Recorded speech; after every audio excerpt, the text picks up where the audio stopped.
Captain Ryan Hale never planned to cause trouble the moment he stepped into the grand hall of the Celestian Empire. He had told himself again and again during the long shuttle ride that he should behave, act formal, and follow every rule of diplomacy. Earth was small in the galaxy, barely accepted at big meetings like this, and he didn't want to embarrass his home planet. But Ryan was still Ryan, too casual, too straightforward, too human in a place where every word mattered. The grand hall shimmered like a living star. Silver walls glowed with gentle light. Thousands of alien leaders and advisors filled the towering chamber, each wearing armor or robes that showed their rank. Every step echoed like a soft bell. Everyone moved with order, pride, and elegance. Except Ryan Hale, who walked in with his hands held loosely behind his back, looking relaxed instead of terrified. When the doors closed behind him, a servant announced loudly, "Representative of Earth has arrived." All eyes shifted to him. Some curious, some confused, a few annoyed. Humans were still newcomers in galactic politics, known for being unpredictable. Loud, sometimes brave, sometimes foolish. Many aliens believed humans lacked proper manners. Ryan didn't care much about those opinions, but he did know he needed to be careful today. At the far end of the hall stood the Celestian Queen. She was unlike anything Ryan had ever seen. Taller than him by a full head, dressed in layered silver armor that shone like moonlight. Her presence felt like gravity, strong, cold, and impossible to ignore. A faint glowing aura surrounded her, marking her as someone with ancient authority. She didn't merely stand. She ruled the hall without speaking a word. Ryan approached, trying to remember all the phrases the Earth Council had trained him to say. "Your Radiant Majesty," "Supreme Light of the Celestian Empire," "Guardian of the Silver Crown." All those long titles were twisting in his head. He told himself not to mess up. He told himself not to be casual. He told himself, "Hey, Queen." The words slipped out naturally, simple and human, just like he greeted anyone back home. The hall froze. A sudden silence spread like a shockwave. Dozens of Celestian guards straightened, hands on their weapons. Several diplomats gasped loudly. A few aliens dropped their data tablets. Even the glowing floor dimmed slightly as if confused. Ryan blinked, realizing what he had said, but he didn't panic. He simply gave a small, respectful nod. Maybe too late to fix it, but he tried. The Queen slowly turned her head toward him. Her silver eyes narrowed, sharp as blades. Her voice came out calm, but heavy with warning. "Watch your mouth, human." Ryan felt the weight of the entire hall pressing on him. Her voice wasn't loud, but it carried power like a person who never needed to raise her voice to be obeyed. Every Celestian in the hall looked ready to throw him out into space. A normal diplomat would have bowed, apologized on the spot, begged for forgiveness, and prayed not to be escorted out. But Ryan wasn't a normal diplomat. He took a slow breath and spoke carefully. "I meant no disrespect," he said. "That's just how we talk on Earth." Queen stared at him like she was trying to decide if he was foolish or bold, or both. Her glare softened by a fraction, not much, but enough for guards to relax slightly. "And you greet rulers of your world this way?" she asked coldly. "No," Ryan replied honestly. "We don't have queens or emperors. We're more direct with each other." A strange shift happened in the air. The Queen wasn't smiling. Celestians rarely smiled, but there was a tiny spark of curiosity behind her cold expression. She didn't like how he spoke, but she was interested despite herself. Before she could respond, a small alarm chimed from one of her advisors. A Celestian commander hurried forward and bowed deeply. "Your Majesty," he said urgently, "a critical message has arrived from Borderline 4. It cannot wait."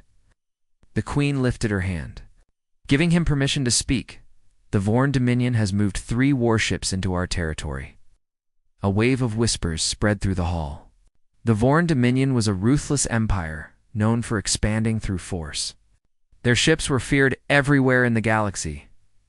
Ryan watched the Queen's eyes narrow again, not at him this time, but at the news. Her calm composure never cracked, but the tension in the hall grew heavier. She asked, "Has communication been established?" "No, Your Majesty." They ignored our signals. Ryan stepped slightly closer, though he remained respectful. Earth has some data on Vorn ship movements, he said. If it helps, I can share it.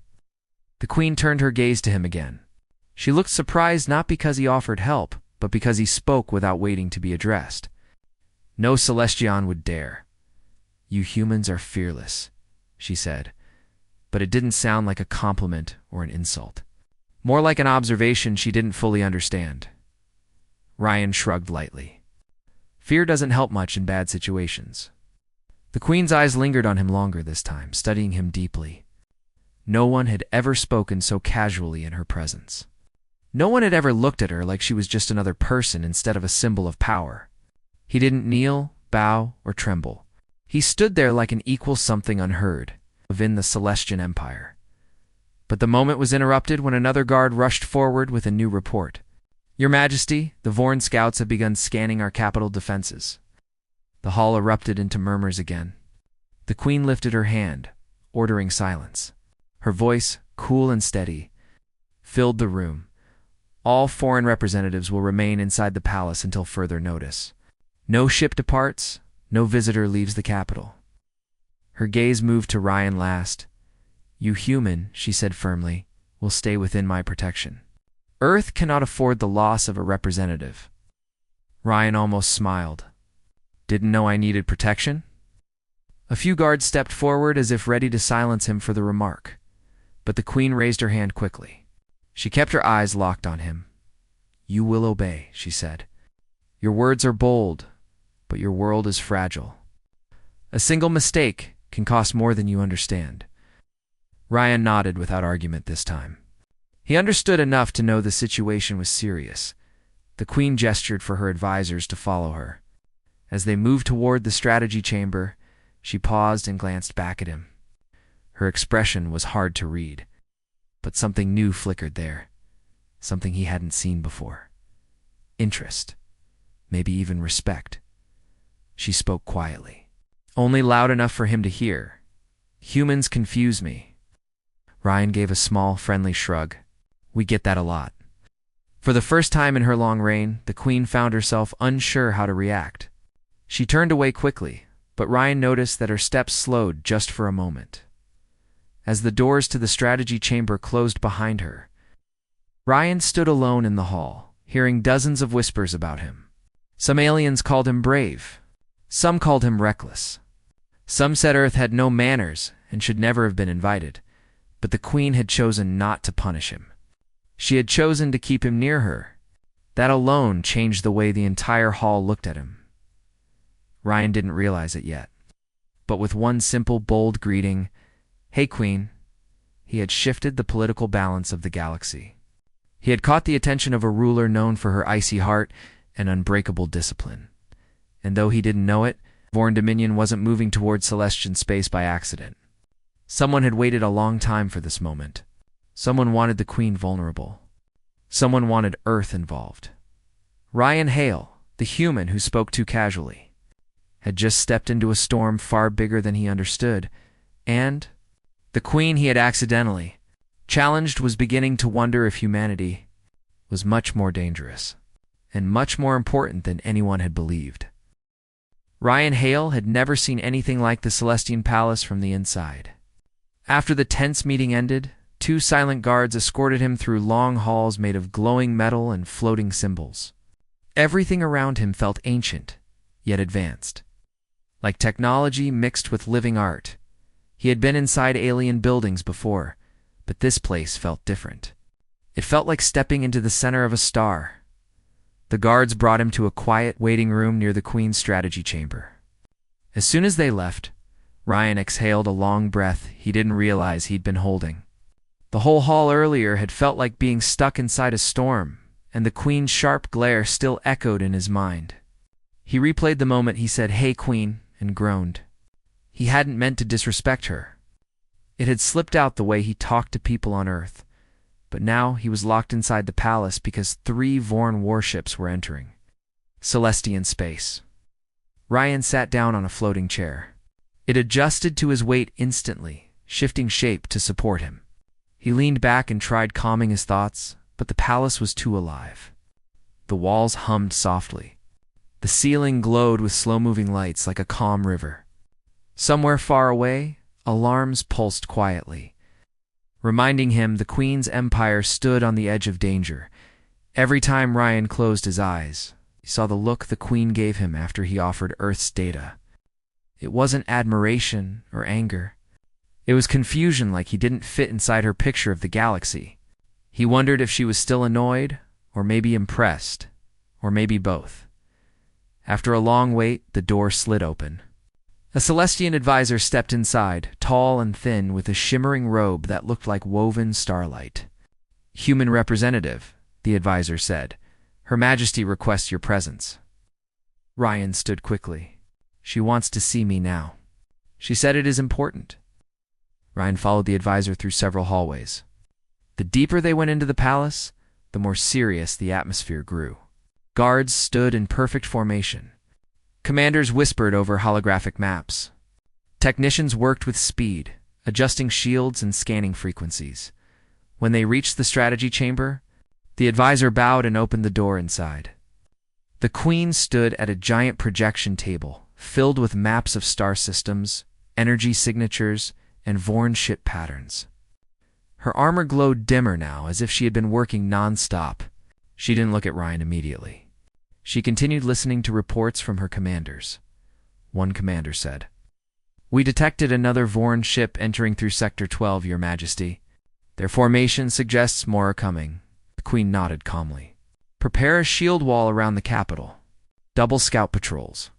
And adjust long-range sensors if they are hiding behind distortion clouds. We must find them, yes, Your Majesty." When the commander stepped away, the Queen turned her gaze to Ryan. Her expression was unreadable, sharp but steady, cold yet strangely focused on him. "Human," she said. "Step forward." Ryan obeyed. "You wanted to see me? You offered Earth's intelligence. I wish to know how much your world understands about the Vorn." Ryan took a breath. "More than most small worlds, but less than your empire. Earth has fought them before. They tried pushing near our sector, and—" "Did you win?" the Queen asked. Ryan hesitated. "We survived. That's a kind of victory for humans." A small twitch appeared at the edge of her expression, not a smile, but a hint of one. "Your honesty is unusual in this chamber," she said. "Most diplomats speak only what makes them appear strong." "On Earth," Ryan replied, "we think truth is more useful." The Queen studied him again. Her eyes reflected the moving star maps like mirrors. "You say simple things, but they carry meaning," she said. "Your presence here is different." Ryan didn't know if that was praise or a warning. Before he could respond, another alarm sounded. A projection lit up with the incoming signal of a Vorn ship. A deep voice echoed through the chamber. "Unidentified Celestian vessel. This region now belongs to the Vorn Dominion. Withdraw or be removed." The room tensed instantly. The Queen lifted her chin, but didn't show fear. "Mute them," she ordered. "They will not intimidate us in our own territory." The voice cut off. Ryan stepped closer to the map. "These ships," he said, pointing, "they're not scouting randomly. They're circling your world directly. They're after something." The Queen's eyes followed his gesture. "Explain." "They're not spreading out. They're concentrating power around your capital." "That means their target is not the Empire, it's you," some of the advisors whispered in shock, but the Queen remained still. "Humans see strategy differently," Ryan continued. "We are small, so we learn to read danger before it hits us. Someone wants you vulnerable." The Queen slowly walked around the table.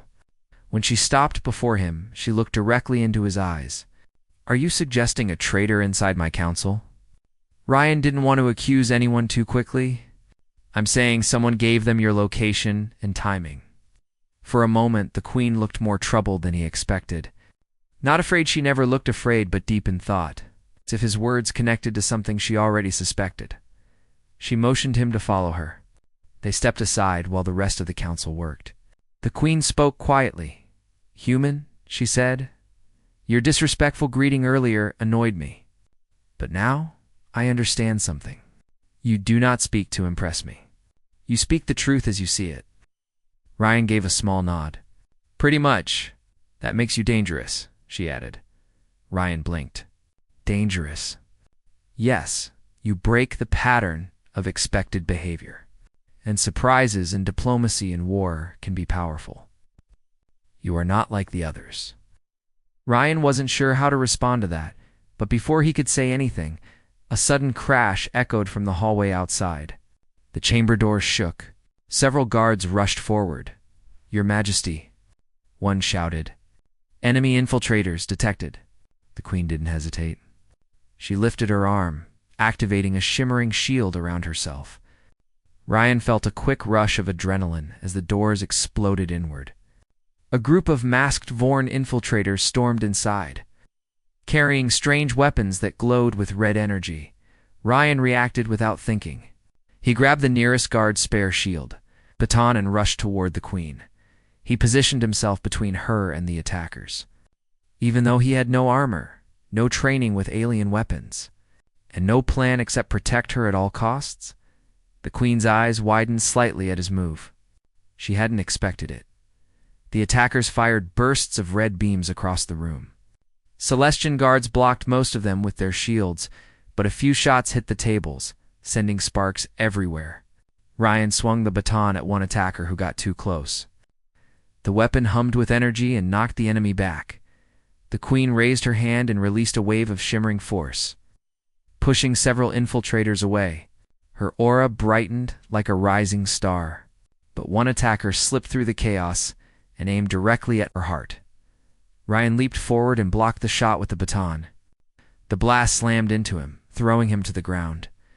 The weapon flew from his hand. The Queen's gaze locked onto him for a brief moment, reprised, almost shaken. But she acted fast. She unleashed another force wave that sent the last attacker crashing into the wall. Silence filled the chamber. Guards ran in, dragging the infiltrators away. The Queen lowered her shield and walked toward Ryan. Her armor dimmed slowly. She stood over him as he tried sitting up, rubbing his shoulder from the blast. You protected me, she said quietly. Ryan gave a tired smile. Couldn't let them take the Queen. Her expression changed. For the first time, it softened. Why? She asked. Because leaders who protect their people deserve to be protected too. The Queen looked at him for a long moment. There was something new in her eyes. Respect, curiosity, maybe even trust. She extended her hand. Ryan hesitated only a second before taking it. She pulled him up with surprising strength. You are reckless, she said, and brave. I get that a lot, Ryan replied. A faint, almost invisible smile touched the edge of her lips before she turned away. She looked at her damaged chamber, the unconscious infiltrators, and the worried faces of her advisors. Prepare defenses, she commanded. This attack proves they are closer than we thought. As her guards obeyed, she looked at Ryan again. Human, she said, from this moment you will stay near me. Not because you need protection, Ryan raised an eyebrow. She finished, but because I may need yours. The entire room stared at him with new eyes. The Queen of the Celestian Empire had just admitted that a human had earned her trust. Ryan didn't know what the next hours would bring, but he felt something shift inside the palace. The Queen no longer saw him as a careless human. She was beginning to see him as something far rarer, valuable ally. In the Vorn Dominion, watching from the darkness of space, had no idea their plans had just become far more complicated. The night skies above the Celestian capital had never looked so restless. Dozens of shields shimmered across the upper atmosphere like giant glowing walls. Patrol ships moved in tight formations, scanning for enemy signals. Every tower, every street, every rooftop felt tense. The whole empire sensed that something great and dangerous was coming. Ryan Hale stood beside the Celestian Queen on the balcony of her command ship as it floated above the palace. Her armor glowed faintly, reflecting the thousands of lights from ships waiting in formation. Ryan could see that she carried the weight of her world on her shoulders. It still held herself proudly and calmly. Below them, the palace was buzzing with activity. Advisors shouted orders. Technicians ran between stations. Guards lined every hallway. The earlier infiltration had shaken the Empire, but it also brought them together. And now, the Queen had placed Ryan at her side, something no other alien leader would have done with a human. He glanced at her. "You're still calm." "I must be," she replied softly. "If I show fear, others will fall apart." Ryan nodded. He admired her strength, but he also knew she wasn't fully calm. Her eyes gave it away. They were sharp, alert, always scanning the horizon. She was waiting for the next move from the Voran Dominion. A captain rushed to them. "Your Majesty, long-range sensors show several large energy spikes approaching from the outer region." "How many?" the Queen asked. "At least 12. "No, 15. And more appearing." Ryan leaned forward. 15 warships. That's not a warning. That's a full strike. The Queen turned toward her fleet. "Prepare all units. Send message to every sector commander, this is not a drill." The captain ran off. Ryan looked at the Queen again, and he saw something new. Not fear. Not worry. Determination. She was preparing herself for battle. She turned to Ryan. "Human," she said, "you may board the diplomatic vessel. It is safer there." Ryan frowned. "I'm not leaving you now." Her silver eyes narrowed. "This is war. It is not your fight." Ryan shook his head. "I made it my fight the moment I stood in front of that blaster for you." She didn't answer at first. Her expression remained stern, but her eyes softened. She finally said, "Very well. Stay with me." The deck shook as the command ship rose higher into the sky. The Celestian fleet spread out like wings of light. Dozens of starfighters launched from hangars. Giant cruisers positioned themselves in defensive arcs. The entire sky buzzed with energy. Then, through the clouds, the Voran Dominion appeared. Massive dark ships tore through space like shadows with burning red engines. They formed a half-circle around the capital world. Their weapons glowed as they charged. The sight made even the bravest Celestian commanders swallow nervously. Ryan whispered under his breath. They came ready to crush everything. The Queen stepped forward. Her voice echoed through the ship's communication system. "This is Queen Alara of the Celestian Empire," she announced. "You will not pass this line. Turn back now." The Voran ships answered with a single devastating beam of energy shot into open space, a warning blast that lit up the sky. It wasn't aimed at anything, but it was strong enough to split an asteroid. The Queen lowered her chin. So be it. The battle began instantly. The sky exploded with light. Celestian ships formed a protective circle around the capital, firing controlled blasts of silver energy. The Voran responded with burning red beams that shook entire cruisers. Ryan gripped the railing as the command ship shook from the waves of energy passing nearby. Alarms rang through the deck. He saw several Celestian fighters going down in flames, but more rushed forward to take their place. The Queen stood tall, issuing commands without a second of hesitation. "Reinforce the left arc. Push the second squad forward. Focus fire on the closest warship." Her aura glowed brighter as she used her strange Celestian abilities to stabilize shield grids directly. She worked like someone who had been born inside battles, but even her orders weren't enough. New alarm screamed through the ship. A commander looked at the readings. "Your Majesty, the Voran have activated a device-unknown structure detected in the rear fleet." Ryan's eyes narrowed. "Show it." A large projection appeared. At first it looked like a dark orb, spinning slowly. Then it began to unfold into a ring with spikes around its edges. Ryan felt his stomach tighten. "That's not a weapon. It's a destabilizer." The Queen frowned. "Explain." "It targets planets," Ryan said. "If it hits your world, it can shut down every shield and power grid you have. Everything goes dark. Everything becomes helpless." The Queen clenched her jaw. "How do you know this?" "Earth saw a smaller version before," Ryan replied. "It almost destroyed a colony. This one is 10 times bigger." The Queen turned toward her commanders. "Target that device." Full power. Her ships fired, but the Voran had already placed strong shielding around it. The beams bounced off uselessly. Ryan scanned the map. If that thing activates over your palace, all your defenses go down. Everything becomes open target. They're planning to take you." She looked at him directly. "Then what do you suggest, human?" "I suggest we stop it before it reaches firing range." The Queen raised an eyebrow. "How?" Ryan took a deep breath. He knew the answer wasn't safe.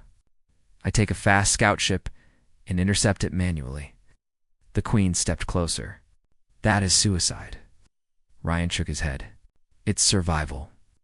"No human, no Celestian, no one can destroy that alone," she said firmly. "I don't need to destroy it," Ryan answered. "Just knock it off course. Hit it before it aims at your capital." The Queen stared at him for a long moment. Her eyes reflected the bright explosions outside. He was a simple human compared to her and her warriors. But he was also the one who had protected her in the strategy chamber without fear. The one who spoke honestly. The one who didn't bow. The one who saw danger before anyone else did. The one who made her feel something she never expected: trust. She stepped back and whispered something her guards could barely hear. "You humans. Your courage is too much." Ryan smiled slightly. "We call it stupidity sometimes." Against her usual discipline, she almost smiled back. "Very well," she said at last. "You will take my fastest scout ship. I will clear a path for you." A few minutes later, Ryan stood inside the cockpit of a sleek Celestian scout vessel.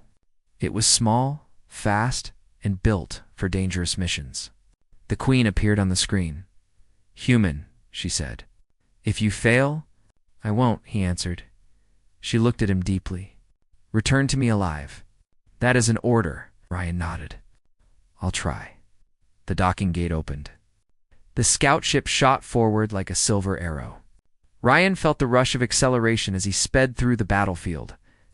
Fighters zipped past him. Explosions lit the sky. The Vorn focused their attacks on bigger ships, ignoring his small craft. Good. The destabilizer grew larger in the distance, spinning and pulsing with red energy. It was preparing to fire. Ryan pushed the throttle to maximum. Alarms warned him of stress levels, but he ignored them. The Queen's voice came through the comm. "You are approaching the device. 10 seconds until firing range." Ryan tightened his grip on the controls. "That's enough. Aim directly at the device's core." 5 seconds. 3. When he hit the emergency engines and slammed into the destabilizer at a sharp angle, striking one of its structural arms. The impact tore through his ship and sent the device spinning out of alignment. The destabilizer fired, but its beams shot into empty space instead of the capital. The explosion shook the sky so violently that even the Queen's command ship rocked. "Ryan," she shouted, "respond." Static crackled for several seconds. Then a weak voice came through. "Still alive." Somehow, the Queen exhaled a breath she had been holding. Relief washed over her features for the first time in the entire battle. Ryan's scout ship drifted back toward the Celestian fleet. It was heavily damaged, but still intact. Celestian rescue vessels rushed to him immediately. The Vorn Dominion, realizing their main weapon had failed, began retreating. Their ships jumped into hyperspace one by one. Disappearing into the darkness, the battle was over. Hours later, Ryan stood again, inside the palace, his arm wrapped in healing bands. The Queen approached him with slow, firm steps. Everyone in the hall bowed as she passed, but when she reached Ryan, she stopped directly in front of him. "You risked everything," she said. "For my world, for my people." Ryan shrugged lightly. "You would have done the same." She looked at him quietly, then said words no one ever expected her to say: "Do not call me Queen anymore." Ryan blinked. "Then, what should I call you?" The Queen stepped closer, her voice soft but clear. "Call me Alara." The hall fell silent. Every guard stared in shock. Only one person in the galaxy had ever earned that privilege: Ryan Hale, the human who dared to say hey. Queen had become the one she trusted most, the one she saw as an equal, and the galaxy would remember that moment for centuries.